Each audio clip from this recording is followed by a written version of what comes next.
Today's video is going to cover the topic of masculine energy and its importance in the lives of young men and older men alike.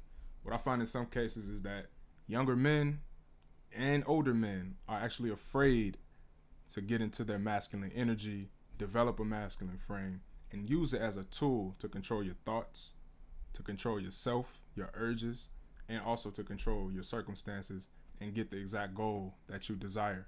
Now, before we get into the video, I do ask that you subscribe, help me reach my goal of 2,000 subscribers on YouTube, hit the like button, and leave your thoughts in the comment section. What do you think about masculine energy? How do you think young men respond to masculine energy? What's going on, beautiful people? Welcome back to the channel. It's your man, Jamil Muhammad. Thank you all so much for tuning in once again to another video. Today's topic, masculinity, is a topic that's very important to me, and it's very important to the lives of many young men, older men, and women too. Masculine energy is a tool that we can use to create circumstances, to be assertive in our own lives, to demand respect, to get respect, and we can use it as a balancing tool to the natural yin or the feminine energy that is in our lives. As men, I think that we naturally find a sense of fulfillment when we hear stories of people overcoming difficulty, and then not only overcoming the difficulty, but the willingness to share their journey or their path toward victory, right? So naturally we get a little energy when we hear other men and their stories of them. They might be down in the dumps, they might be in an environment that just kind of just eat them up, but they created circumstances in their own lives, or they received these circumstances that will help push them out of that space, that negative headspace. So what it takes to resist and to push against your circumstance is masculine energy.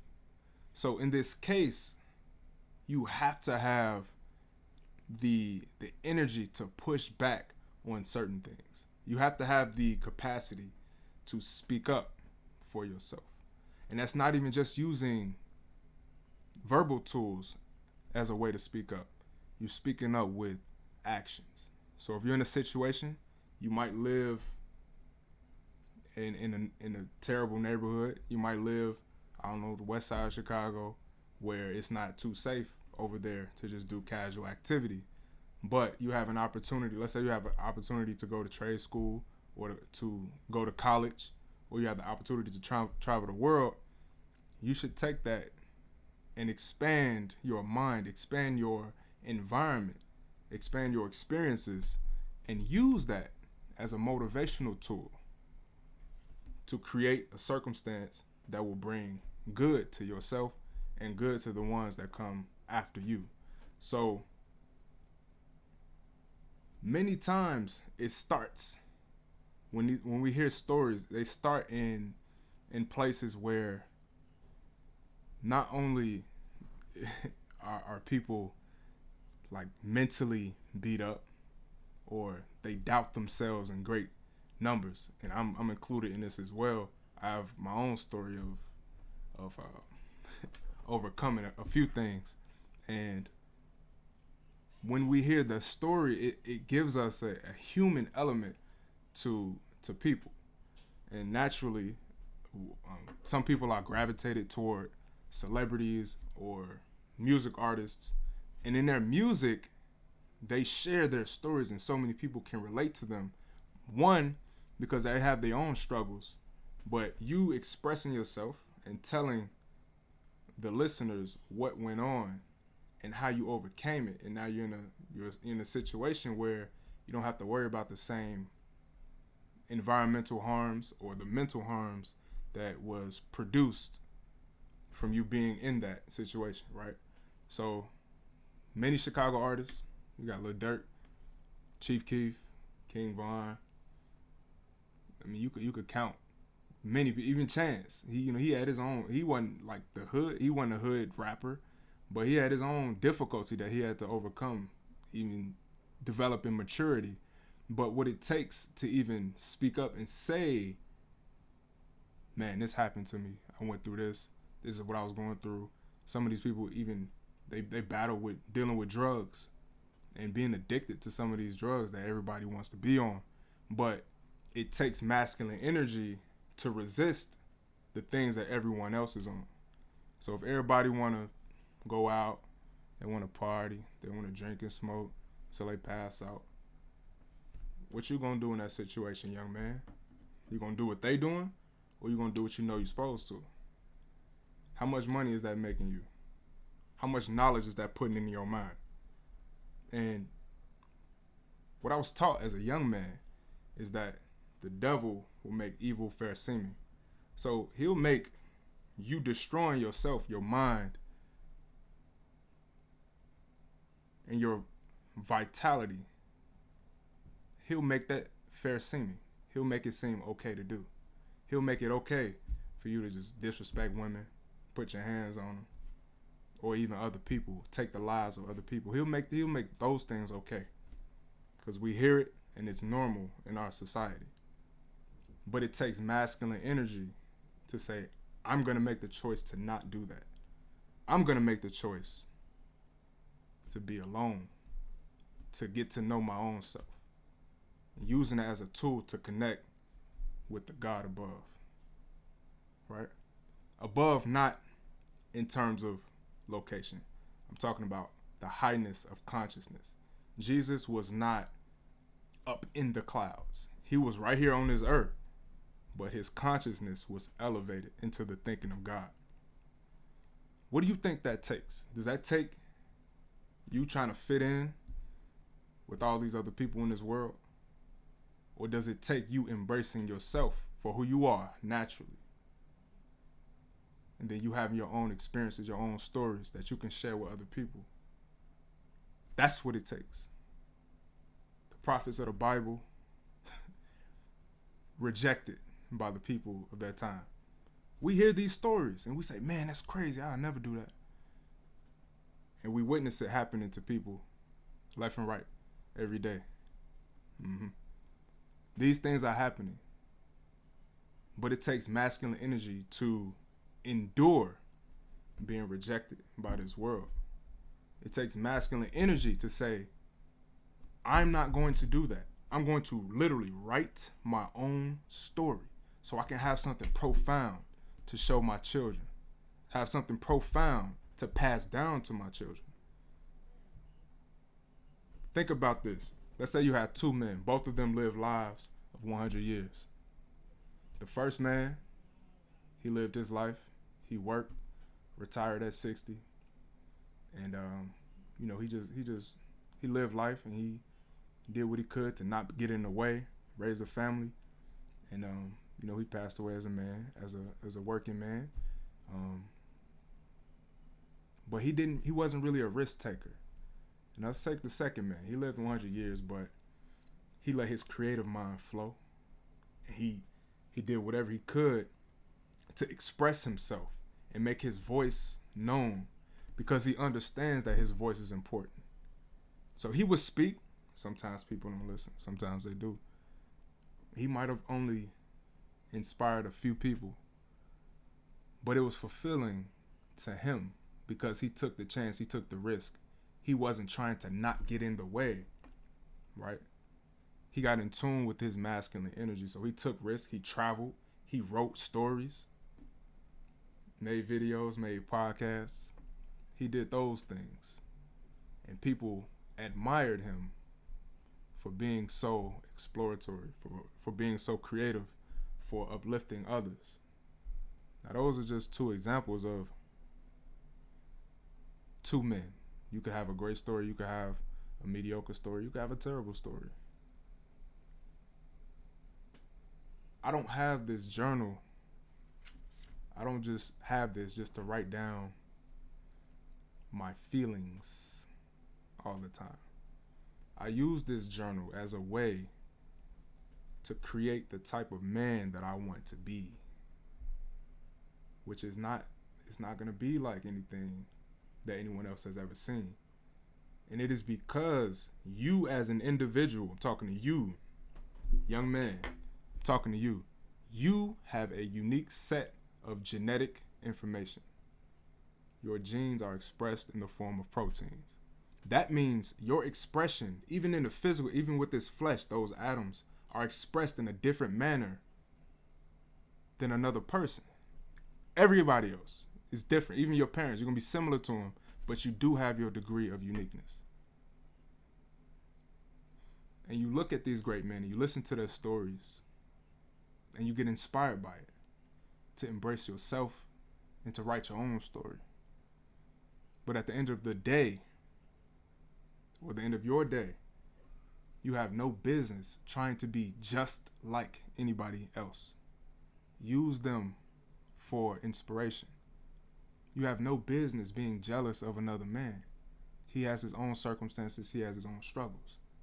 That's a waste of time. Wouldn't you rather spend your time getting to know yourself, getting to know that God within? You have an essence of God within you. Psalms 82:6 says, "Ye are all gods, children of the Most High God." I ain't never heard no twin God, a God that was like another one.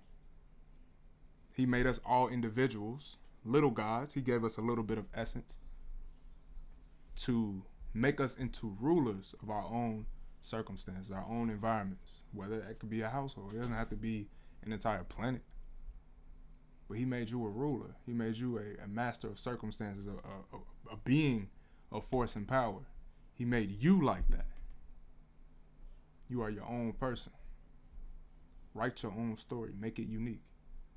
Try different things. Travel. That doesn't even mean physical travel. Surround yourself in books. Surround yourself in knowledge. Listen to podcasts that are informational, that can transcend your mental space. Young man, I'm talking to you. Do something worthwhile. Why would you sit around and just live your life day to day just to not get in the way?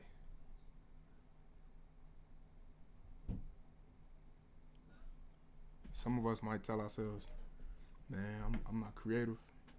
I'm not an artist. I don't. You are. It's in your essence. From one atom to the next atom, to that bond that they form. That's a deliberate creation. You were created. Your body was created specifically to house your spirit.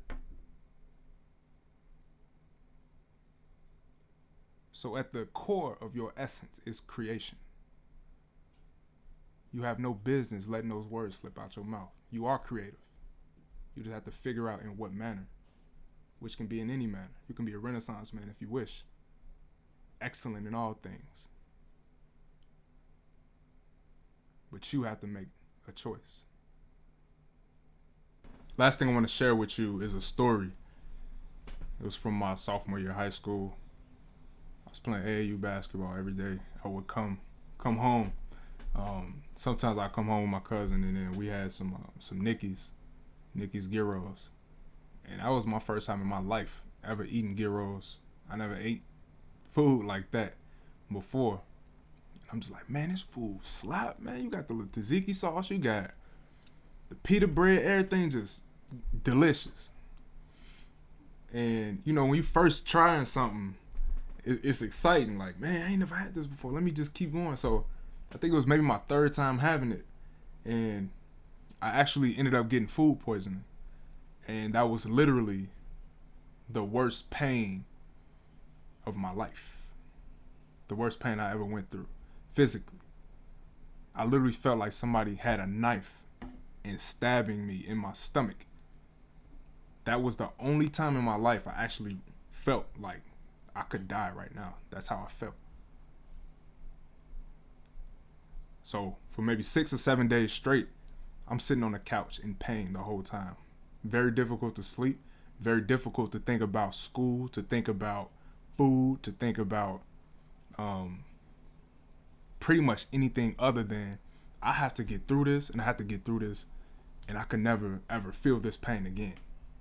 Some people develop food poisoning and they be alright in a few days. I never had that experience before. And when I recovered from it, I had to make a decision. Like, something gonna have to shake, and I have to make a change. I can't keep doing this.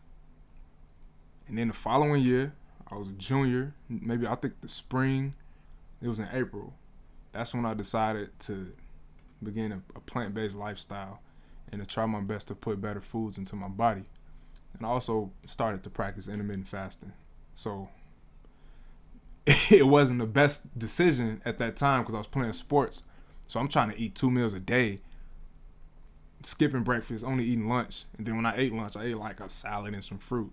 Did not get the nutrition I need. It was a huge mistake. But I was definitely willing, and I had the drive. And I had people telling me I was going to die, I need to eat. And to this day, I'm straight. I still fast to this day. I done stuck with it. I'm still a vegetarian to this day.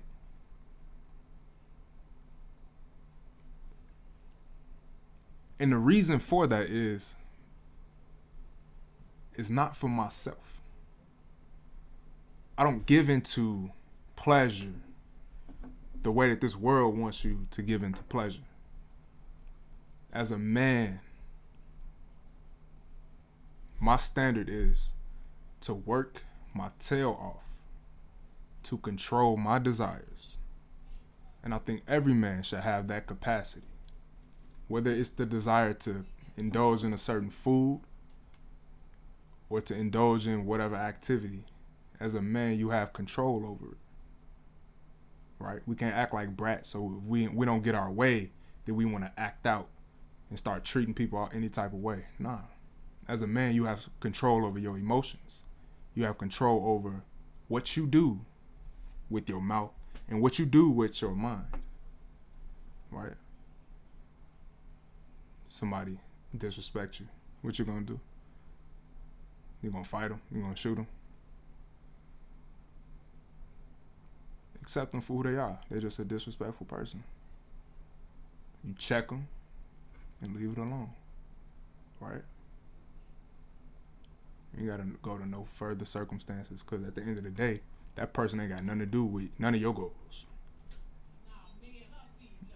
Right? So my message, the message today is to learn about yourself. Whatever that your journey is gonna be different. Your moment is gonna be different if you haven't had it already. It's gonna be different from another person. So just be ready for it. Young man, I'm talking to you. Understand who you are. Understand who you're supposed to be. Understand how you can be creative in this world. Think about how you can motivate other people to learn about themselves and to motivate themselves and motivate other people. Develop a story where other people can learn from you. Develop some grit. Have the capacity to resist everything everybody else is doing. Giving in does not feel good. But making the decision to say, I'm going to do what I want to do or what I know I need to do because that's what should be done. You feel a lot better because you didn't fold. Because you didn't give in. As a man, you don't care about being accepted or being viewed as an angel. No, you're going to view me as being a man. And it's somebody that's in control, because everybody ain't gonna like you. Whether you a terrible person or you an awesome person, everybody not gonna like you. LeBron James is literally one of the best players to ever step on that court. And you still got people in this world talking about he sucks. And the statistics don't support it. Now, whether you like him as a person has zero to do with whether or not he's the GOAT. And he is. There's many GOATs, but he's one of them, for sure. And you got to recognize it. That's what you do as a man. So I don't like his personality, but I could recognize that he's smooth. He's smooth on that court, making things happen. And that's his field. He makes things happen in his field. What you going to do in your field? You going to keep quieting yourself? Try not to get in the way? Speaking real soft? Nah, speak up. Speak up. Speak up when you need to. Study leadership. Think about the greatest person in your life, the greatest man in your life, as an example. Study them, study their attitude, study the way that they go throughout life, the way that they set up legacy so that the ones that come after them can benefit from it. Think about it, write about it, and then act on it.